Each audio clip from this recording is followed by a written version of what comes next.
Good morning. It's the last day of the Wild Robot. I'm so excited. So we know that Rico won and is still out there in the wilderness, but Rico 3 and Rico 2 have been destroyed. So this chapter is chapter 73, The Chase. Rico 1 was standing in the great meadow. He stared up at the smoking hill of ash and then down at the stampede of footprints around it. There had been a large bonfire with hundreds of animals and one robot. But why? The Rico couldn't make sense of what he was seeing. After thoroughly exploring the site, he continued through the meadow and into the forest. It was around that time that he lost communication with Rico 3, then Rico 2, and he knew that his partners had both been destroyed. Rico 1 would have to hunt down the target by himself. The hunter marched on. His blocky head swiveled from side to side, scanning for any sign of Roz. And he was soon gazing across the glassy surface of the beaver pond. On the far side, a thread of smoke drifted up from another one of those wooden domes. With his powerful legs, the robot launched himself up through the air, soaring in a high, graceful arc over the pond and down to the other side. His heavy feet slammed into the ground, leaving deep craters in the garden by the dome. He hunched over and looked inside, fur and feathers and the dying coals of a fire, but the target wasn't in there.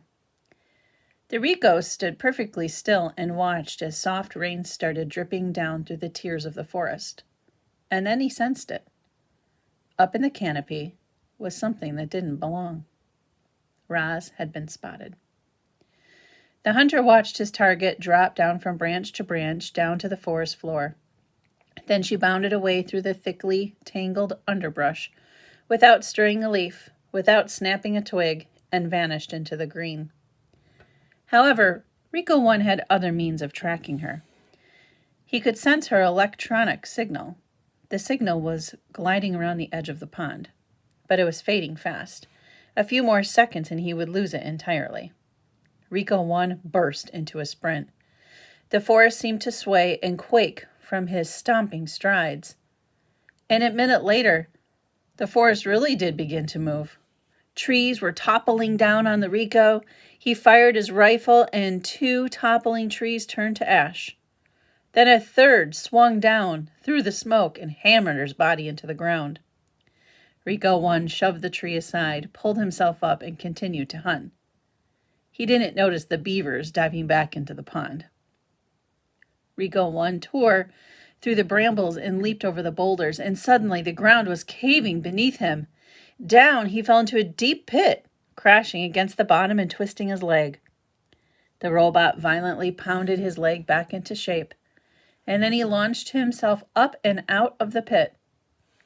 He didn't notice the groundhogs watching from their tunnels.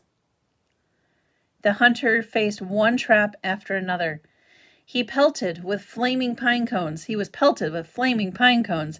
and tripped by taut vines, and crunched by tumbling rocks. The hunter now limped and rattled what was covered in scars, but he kept going. Roz galloped back and forth across the island again and again as she tried to lose Rico 1. But no matter how fast she ran or how well she hid or how many animals helped, she couldn't escape the sound of the hunter's stomping footsteps. She had never run so hard for so long, and while her mechanical body was holding up, her wooden foot was not. After hours of relentless pounding, it finally gave up. She was galloping through the rocky forest by the sea cliffs when her foot splintered apart. So here she is. You can see the picture. As soon as Rico 1 found the fresh wooden splinters, he knew his target was in trouble. He stomped out from the trees onto the cliff top and scanned the coastline below. Geese were flying down through the drizzle. Otters were wriggling over the rocks. Seaweed and driftwood and broken robot parts were scattered about the shore. But the hunter also sensed a faint electronic signal. Roz was down there somewhere. The hunter's blocky hand clamped onto the cliff top, and then thwip, it detached. The hand was connected to a strong cable that spooled out from the end of his arm. He gave the cable 2 quick tugs and then stepped off the ledge. Rico 1 zipped down the cliffside, one arm releasing the cable, the other clutching his rifle, and he slowed to a gentle stop just as he reached the ground. Then, high above, the robot's hand unclamped and followed the cable all the way down until, thwip, it snapped right back into the end of his arm. Geese squawked and otters squeaked as Rico 1 marched through the robot gravesite. The place was littered with torsos and limbs and heads. They were all valuable parts, but he would collect them later. For now, his only concern was finding Roz. He followed the electric signal over a clump of seaweed. But where was his target? Was Rico 1's sensor malfunctioning? The robot tapped his head a few times, but the mysterious signal remained. He looked around for any other signs of her, and as he did, the clump of seaweed reached up and grasped his rifle. I think Roz was hiding. Chapter 74, The Click. 4 robot hands were clamped around the rifle. Rico 1 loomed above, Roz lay below, camouflaged in the seaweed. For a moment all was still, and then the hunter suddenly lurched and twisted as he tried to rip the rifle away from his target. But Roz held on. Seaweed fell from her body, and she was lifted right off the ground.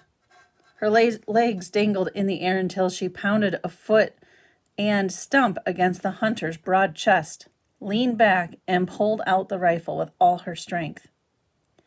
Waves crashed as the robot grappled for the weapon, but Roz was no match for Rico 1. The hunter was too big and too brutal. Roz could feel her body being pulled apart, but she could also feel the rifle being pulled apart. A faint glow appeared between her hands. The glow grew brighter and brighter, and then a blinding explosion launched the robots in opposite directions. When the smoke cleared, shards of the rifle were everywhere. Rico 1's body was pocked with holes, and one arm was charred and crippled. Roz's arms and legs had been blown off completely, and now she was just a torso and a head. Inside her computer brain, our robot's survival instincts were blaring.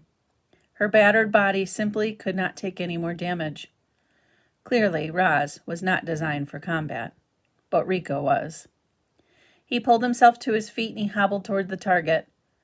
Roz wanted to get up and run away, but without arms and legs, our robot couldn't move, so she could only speak. "Please do not activate me," she said. Rico 1 ignored her. His blocky hand reached past her face and touched the back of her head. Click.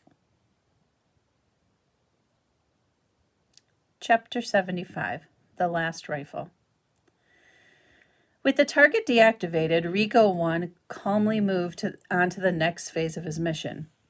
He limped through the gravesite and began collecting every single robot part. He splashed into the shallows and returned with a foot. He shook the sand from a cracked torso. He pulled the head from a tide pool. Each part was then piled around Roz's lifeless body. Bright Bill watched in horror as his mother slowly disappeared under a pile of parts. Roz looked just like the dead robots, but she wasn't dead. She simply had just been shut down. "Don't do it, Bright Bill!" The flock tried to stop their leader. "It's too dangerous!" But the goose was determined to bring his poor mother back to life. Bright Bill crouched low to the ground and slowly moved toward the pile of robots, and then Rico 1 limped away to collect another part. Bright Bill sprinted over to the rocks, pushed past arms and legs, and squeezed into the pile. Click. A muffled voice echoed across the shore. "Hello, I am Rozum, Unit 7134, but you may call me Roz." Bright Bill hugged his mother's face as her computer brain rebooted. "Mama, wake up!" "What happened?" she finally said. "Where is Rico?" "He's coming this way." "What were you thinking, Bright Bill? You must leave now before he kills us both." "I was scared, Mama," cried the goose. "I didn't know what to do." Heavy footsteps stomped toward them. Robot parts were knocked aside, And then Rico 1 looked down with his glowing eyes. Bright Bill tried to squirm away, but thick fingers locked around him like a cage. "Mama, help!" cried Bright Bill as he was pulled from the pile. "Please do not hurt my son," begged Roz. "He is harmless." Rico 1 paid no attention to Roz. He just held up the goose in his giant hand, ready to crush the life out of him. Mist swirled in the breeze. Waves sloshed against the rocks. Seagulls circled above. No, not seagulls. Vultures. And one of them clutched something silver in his talons. The vulture spiraled down, and Rico 3's rifle clattered onto the shore. Geese and otters quickly surrounded the rifle. They squawked and squeaked and fumbled with the weapon, trying to aim the clunky thing. The hunter was confused. How had these animals gotten a rifle, and how could they possibly know how to fire it? They did know. The geese had seen the trigger pressed before. A beam of light brightly flashed through the gloom, and at first it seemed as if nothing had happened, but a moment later, Rico 1's chest began glowing a brilliant orange, and then it was melting and oozing down his front, and soon there was one gaping hole in the middle of his torso. His hand suddenly unclutched, and Bright Bill fluttered away. Seawater sprayed over the gravesite, and steam hissed up from Rico's scorching hot guts.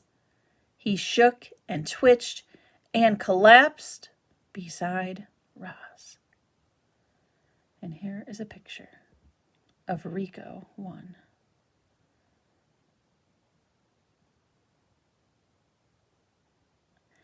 Rico 1 turned his face to Roz and spoke in a quiet, garbled voice.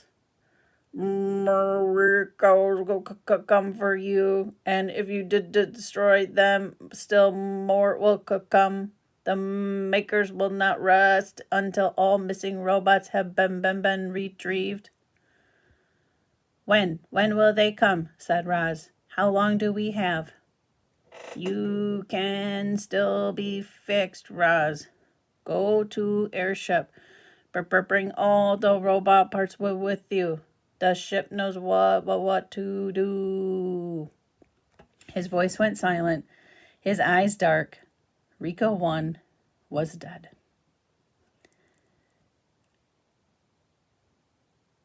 Chapter 76. The Broken Robot. Geese and otters were bustling all around Roz.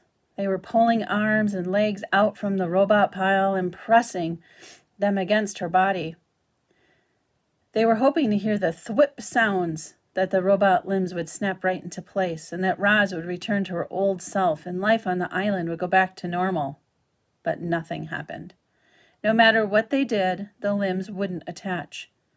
A robot's body was too badly damaged. "I'm sorry, Ma," said Bright Bill, his voice trembling. "I thought this would work." "It's okay, son," said Roz calmly. "I am lucky I can still think and speak." The animals tried to smile at their poor friend, but they couldn't hide their sadness. Roz was a mangled wreck, and there was nothing that they could do to fix her. The robot wanted to be strong for her son and friends. She wanted to ease their worried minds and tell them that everything would be fine. But Roz knew that everything would not be fine. She looked down at her broken body. She looked up at the geese and the otters, and she said, "I will need some help getting home." All right. This is where you're going to be reading from chapter 77 to chapter 80, and then some author's note at the end to finish up with the wild robot. Enjoy.